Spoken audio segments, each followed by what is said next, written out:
ನಿನ್ಗೆ ಫ್ಲವರ್ಸ್ ಅಂದ್ರೆ ಅಲರ್ಜಿ ಅಂತ ಮಲ್ಗೆನೂ ತಗೊಂಬಂದಿಲ್ಲ, ಸಂಪಿಗೆನೂ ತಗೊಂಬಂದಿಲ್ಲ, ಫ್ರೂಟ್ಸ್ ತಗೊಂಬಂದಿದ್ದೀನಿ. ಆದ್ರೆ ಅವನು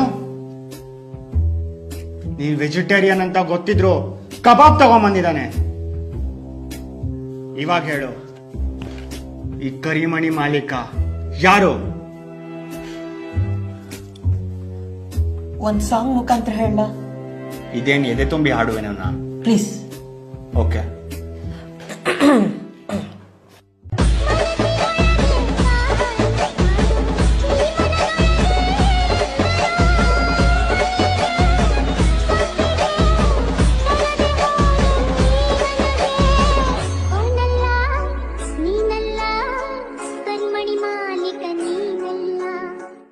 ಮತ್ಯಾರು? ಕರಿಮಣಿ